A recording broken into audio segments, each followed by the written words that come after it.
লা ইলাহা ইল্লাল্লাহ, লা ইলাহা ইল্লাল্লাহ, লা ইলাহা ইল্লাল্লাহ। বিশেষ করে লাইলাতুল কদর, লাইলাতুল কদর, ইন্না আনজালনাহু ফি লাইলাতিল কদর, লাইলাতুল কদরি খায়রুম মিন আলফি শাহর।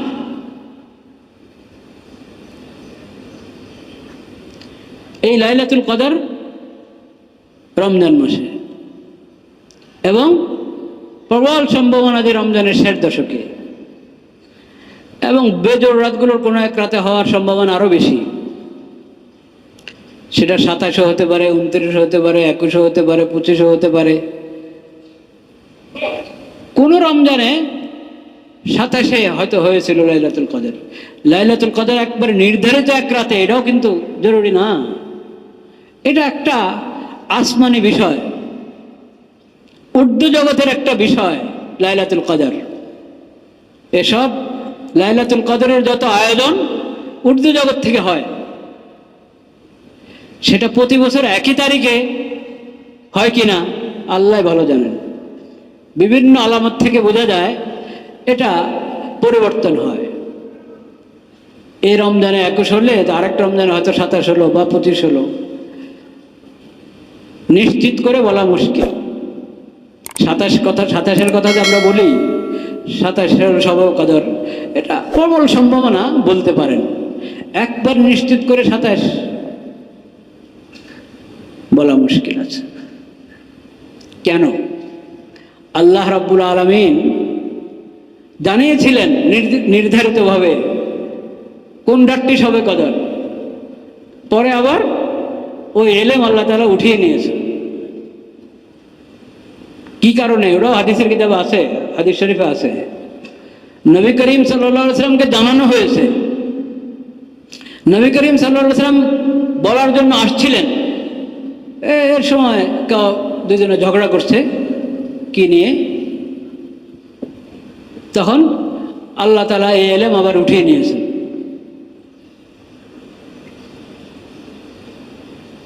আল্লাহ তাআলা উঠিয়ে নিয়েছেন।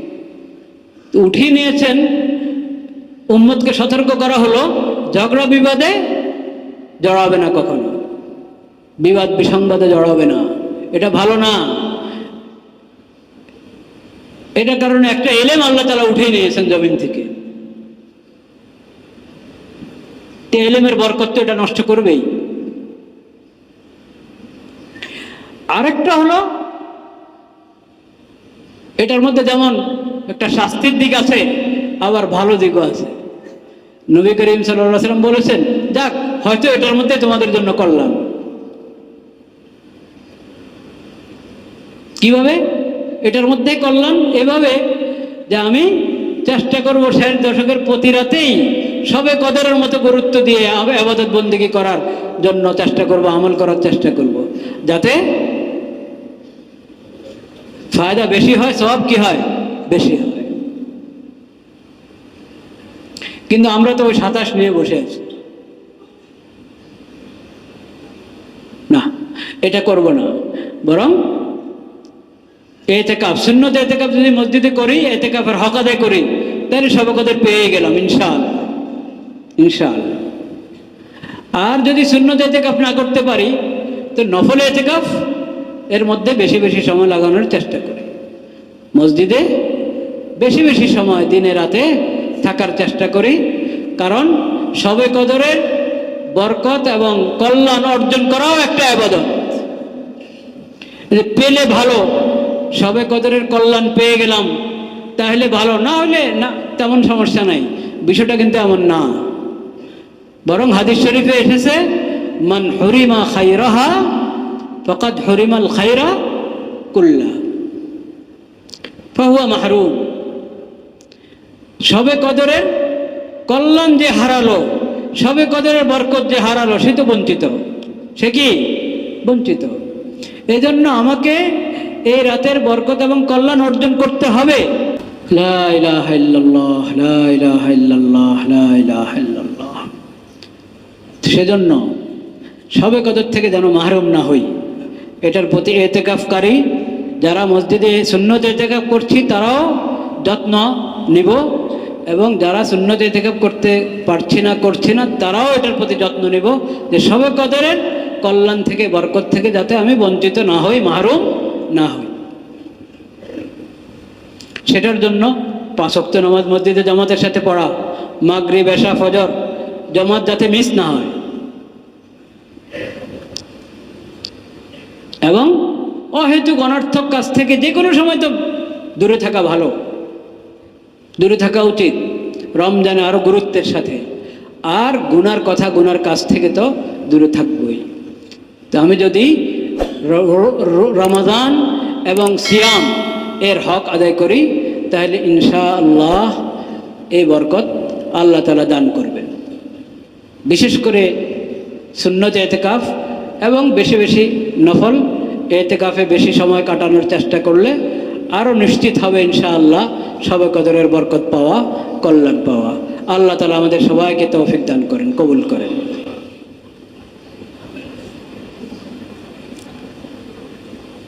لا إله إلا الله استغفر الله استغفر الله استغفر الله رب اغفر لي وتب علي إنك أنت التواب الغفور رب اغفر لي وتب علي إنك أنت التواب الغفور رب اغفر لي وتب علي إنك أنت التواب الغفور عائشة رضي الله تعالى عنها বর্ণনা করেন كان النبي صلى الله عليه وسلم إذا دخل العشر شد مئزره وأحيا ليله وأيقظ أهله إذا دخل العشر شد مئزره وجد وأحيا ليله وأيقظ أهله রমজানের শেষ দশক যখন শুরু হয়ে যেত নবী করিম সাল্লাল্লাহু আলাইহি সাল্লাম চূড়ান্ত ভাবে প্রস্তুত হয়ে যেতেন ইবাদত আরো বাড়িয়ে দেওয়ার জন্য। নবী করিম সাল্লাল্লাহু আলাইহি সাল্লাম রমজানের বাইরেও ইবাদত বন্দেগী নেক আমলে থাকতেন, রমজানে আরো বেড়ে যেত। কিন্তু শেষ দশকে রমজানের প্রথম 20 দিন থেকে আরো বেড়ে যেত নবী করিম সাল্লাল্লাহু আলাইহি সাল্লামের ইবাদত বন্দেগী। একবার কোমর বেঁধে নামতেন, সাদ্দা মিজারাহু ওয়া আহইয়া লাইলাহু, পুরো রাত জাগতেন। শেষ দশকে পুরো রাত জাগতেন। আচ্ছা, পুরো রাত জাগা অনেক গুরুত্বপূর্ণ আমল, বিশেষ করে শেষ দশকে। শর্ত আছে, শর্ত হলে ফজরের নামাজ জামাতে পড়তে হবে মসজিদে। পুরো রাত জাগলেন, সেহরি খেয়ে ঘুমিয়ে পড়লেন, ঘরে 2 রাকাত ফরজ পড়ে, সুন্নত 2 রাকাত, ফরজ 2 রাকাত পড়ে ঘরে শুয়ে পড়লেন, মসজিদে গেলেন না, জামাতে নামাজ পড়লেন না। তাহলে এভাবে রাত জাগার দরকার নেই।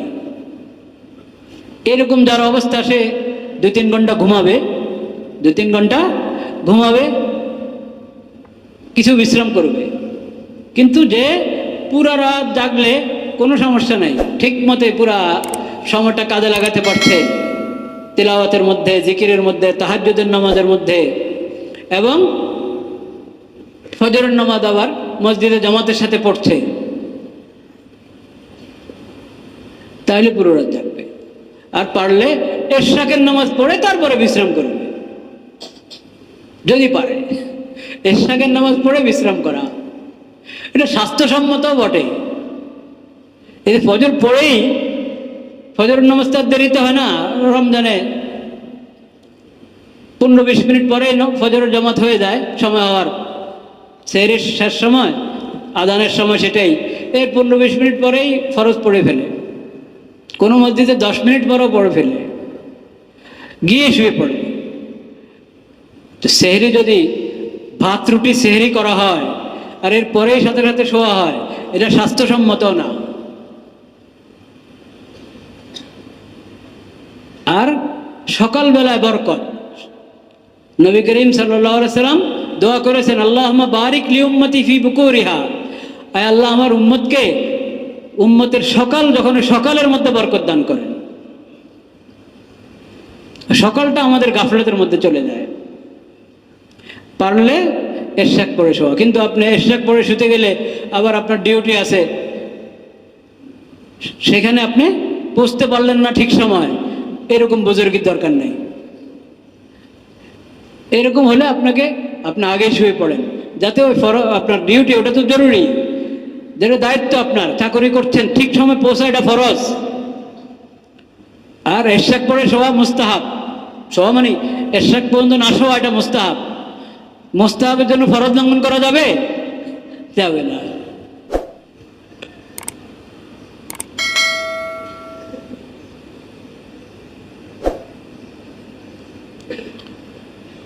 আল্লাহ ওয়াইকাদা আহলাহু, নবী করিম সাল্লাল্লাহু আলাইহি সাল্লাম পরিবারের লোকদেরকে জাগিয়ে দিতেন। আরে এখন শেষ দশক, সারা রাত ঘুমায়ও না। সারা রাত তো কেউ ঘুমাতেন না ওনারা, কিন্তু শেষ দশকে তাদের নবী করিম সাল্লাল্লাহু আলাইহি সাল্লাম, যার জন্য সম্ভব, সুস্থ আছে, সে পুরো রাত জাগো।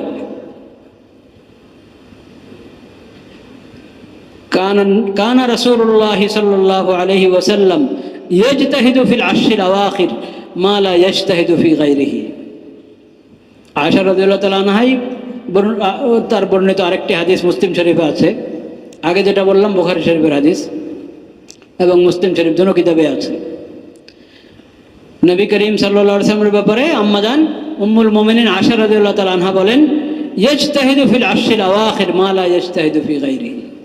শেষ দশকে নবী করিম সাল্লাল্লাহু আলাইহি ওয়াসাল্লাম অনেক বেশি মেহনত করতেন ইবাদত বন্দেগীর ক্ষেত্রে, অন্য দিনের তুলনায়, অন্য মাসের তুলনায় তো বটেই, রমজানেরও অন্য দিনগুলোর তুলনায়, রাতগুলোর তুলনায় বেশি মেহনত করতেন নবী করিম সাল্লাল্লাহু আলাইহি ওয়াসাল্লাম, বেশি মুজাহাদা করতেন ইবাদত বন্দেগীতে, তাহাজ্জুদ তিলাওয়াতে।